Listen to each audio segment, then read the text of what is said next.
Putting is a very big part of golf. Many people think hitting the ball far is most important. Long drives are great, yes, but putting well can save you so many shots. Think about it this way, you might hit 2 great shots to get near the green. Then, if you take 3 or 4 putts, your score goes up fast. Good putting turns good shots into great scores. It is often the difference between a good round and a fantastic round. Learning to putt well is a skill that helps every golfer, no matter their level. Every time you play a round of golf, you will use your putter many times. On almost every hole, you will need to putt. Sometimes you will putt once, sometimes more. If you can reduce the number of putts you take, your score will drop. This is a simple truth in golf. Imagine saving just 1 putt on half the holes. That could be 9 shots saved in a round. That is a huge improvement. Good putting builds confidence too. When you know you can make putts, you feel better about your whole game. Many golfers spend lots of time on the driving range. They practice their long shots again and again. This is good, but don't forget putting practice. Spending time on the putting green is just as important. It might even be more important for lowering your scores quickly. You don't need to be super strong to be a good putter. You need a good touch and a good understanding of the green. These are things anyone can learn with practice and patience. It is a skill worth developing. So let's talk about how to get better at putting. It is a journey, not a race. We will look at how to judge distance. We will see how to read the slopes on the green. We will learn about grass and how it changes your putt. And we will understand how to see the break, which is the curve of the putt. All these things together will help you become a much better putter. Good putting is your secret weapon. It can truly transform your game and make golf even more enjoyable for you. The first big thing in putting is distance control. This means how hard or soft you hit the putt. You want the ball to finish close to the hole. If it goes too far past, you have a tricky putt back. If it stops too short, you missed a chance. Good distance control is key. It helps you avoid taking 3 putts on a green. 2 putts is okay most of the time, but 3 putts or more can really hurt your score. So, feeling the distance is super important for everyone. Why is distance control so vital? Well, think about a long putt. Let's say you are 30 feet away from the hole. It is hard to make a putt from that far.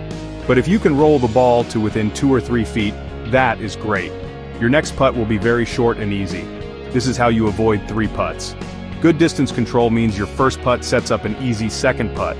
It takes pressure off your game. You feel more relaxed knowing you can get the ball close. So how do you get good at distance control? It starts with practice. You need to feel how different swing lengths affect the ball.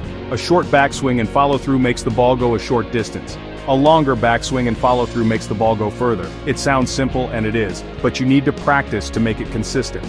Try hitting putts of different lengths. Pay attention to how far the ball rolls with each different stroke size. This helps build your feel.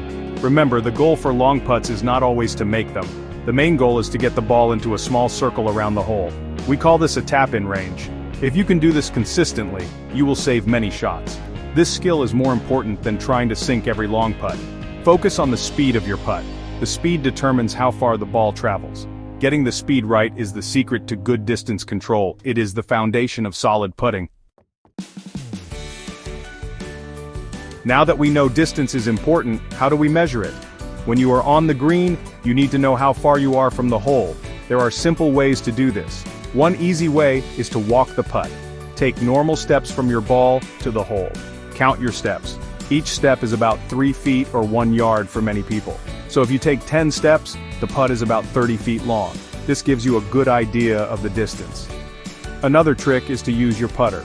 Most putters are about 3 feet long. You can lay your putter down on the green, end to end. Count how many putter lengths it takes to reach the hole. This is also a good way to estimate. Some people get very good at just looking at a putt. They can guess the distance quite well. This comes with experience and practice. But when you are starting, walking it off or using your putter can be very helpful. It gives you a number to work with. Knowing the distance helps you choose your stroke. For a short putt, you need a small stroke. For a long putt, you need a bigger stroke. If you think a putt is 20 feet, but it is really 30 feet, you will probably leave it short. If you think it is 30 feet, but it is only 20, you might hit it too hard. So, getting a good estimate of the distance is the first step. It helps you make a better plan for your putt. It helps you to commit to your stroke. Practice estimating distances too. When you are on the practice green, pick a hole. Guess how far it is. Then walk it off to check your guess. The more you do this, the better you will become. Your eyes will learn to see different distances more accurately. This is a skill that helps your feel for distance control. It helps your brain connect the distance it sees with the stroke it needs to make. This makes your putting much more consistent. Golf greens are rarely flat like a table. Most greens have slopes. Slopes are little hills and valleys on the green. These slopes make the ball curve when it rolls. If the green slopes from right to left, your ball will curve to the left. If it slopes from left to right, your ball will curve to the right. Understanding these slopes is very important. If you don't see the slope, your putt will miss. It will miss on the low side of the hole. How can you spot these slopes? One good way is to look at the green from different angles. Walk around your putt. Look at it from behind the ball. Then walk to the side and look. Also, look from behind the hole, back towards your ball. This gives you different views. Sometimes a slope is easier to see from one angle than another. Your feet can also tell you about slopes. As you walk on the green, feel if one foot is higher than the other. This can tell you if there is a slope. Look at the area around the hole. Does the ground seem to fall away in one direction? Sometimes water drainage patterns can give you clues. Water always flows downhill. So, if you see where water might run off the green, that shows you the low points. Big slopes are usually easy to see, but small, subtle slopes can be tricky. These are the ones that can fool you, so take your time. Use your eyes and your feet to find them. Another tip is to look at putts from other players. If someone else is putting before you, watch their ball. See how it rolls and curves. This can give you good information about the slopes on the green, especially if their putt is on a similar line to yours. Learning to see slopes takes practice, but the more you pay attention, the better you will get. Spotting the slope is the next step after judging distance. It helps you aim correctly. Section 5. Mastering slopes. Reading the green like a pro. Once you can spot a slope, you need to understand how much it will affect your putt. A small slope will make the ball curve a little. A big slope will make the ball curve a lot. You also need to think about uphill and downhill putts. If you are putting uphill, the ball will roll slower. It will also curve less. You need to hit an uphill putt harder to get it to the hole. This is because gravity is pulling the ball back down the slope. If you are putting downhill, the ball will roll faster. It will curve more because gravity is helping it. You need to hit a downhill putt very gently. Sometimes just a little tap is enough. It is easy to hit a downhill putt too hard. Then it rolls far past the hole. So, recognizing if a putt is uphill or downhill is very important. This affects both the speed and the amount the ball will curve. Look at the hole. Is it higher or lower than your ball? To master reading slopes, try to imagine how water would flow. If you poured a bucket of water on the green, where would it go? The ball will try to follow a similar path but not as dramatically. Another good technique is to feel the slope with your feet. Stand astride your putting line, facing the hole. Feel if you are leaning more on one foot. If you lean on your right foot, the slope is likely right to left. If you lean left, the slope is left to right. Practice is key for mastering slopes. On the practice green, find putts with different slopes.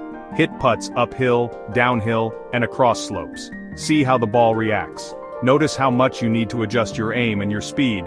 The more you practice, the better your brain will become at judging these things.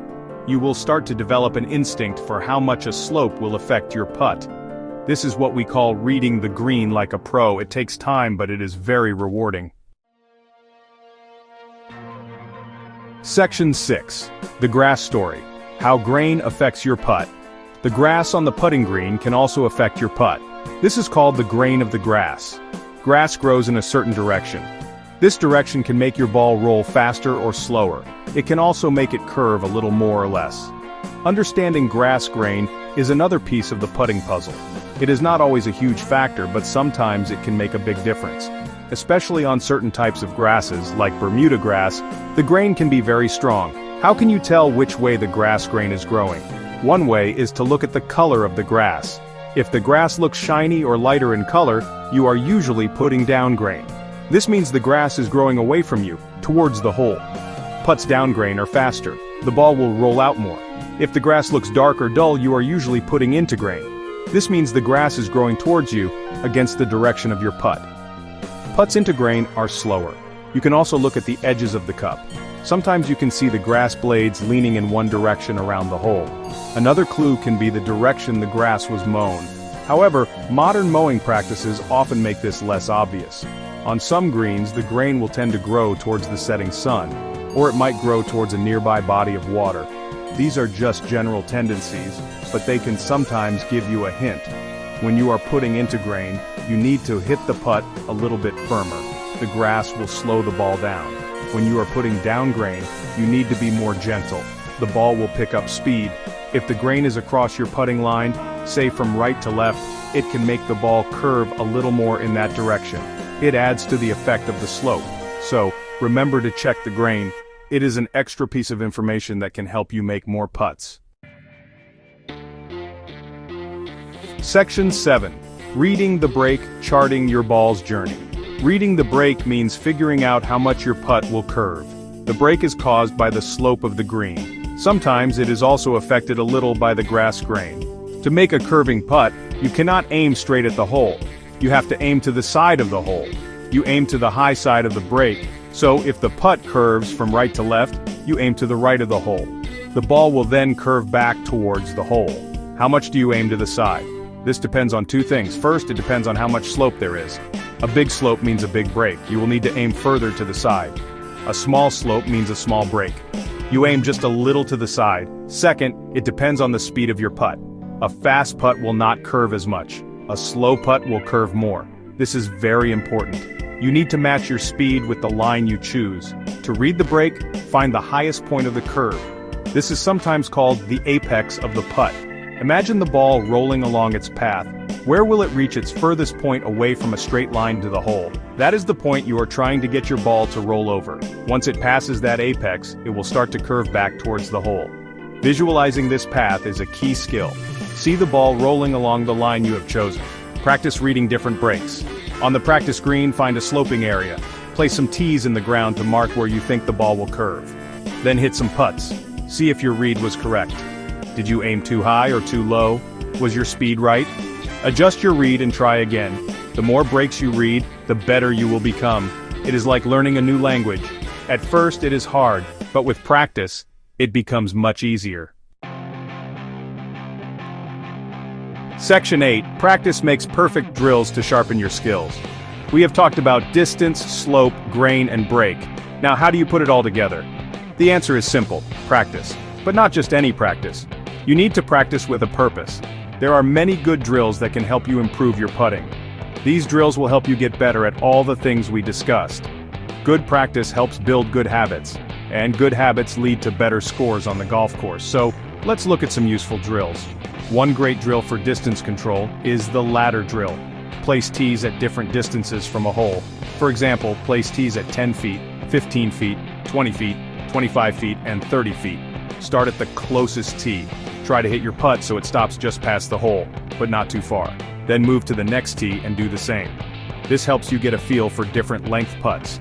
It trains your brain to control the speed of the ball. You can also try to make the ball stop exactly at each tee marker.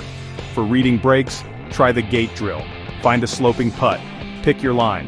Then place 2 tees on that line about halfway to the hole. Make the gap between the tees just a little wider than your golf ball. The goal is to put the ball through this gate. If you can do that, it means you started the ball on your chosen line. This drill helps you see if you are aiming correctly.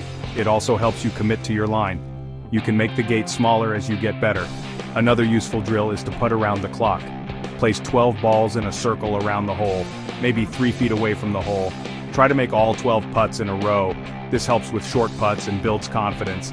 If you miss one, you can start over. This adds a little pressure, like when you are playing on the course. You can also do this drill from 5 feet or 6 feet. These drills make practice fun, and they help you improve specific parts of your putting. Section 9. Your path to putting success? Keep going. Learning to master putting is a journey. It takes time and effort, but it is one of the most rewarding parts of golf. When you start to make more putts, your scores will get lower. You will enjoy the game even more. Remember the key things we talked about. First, focus on distance control.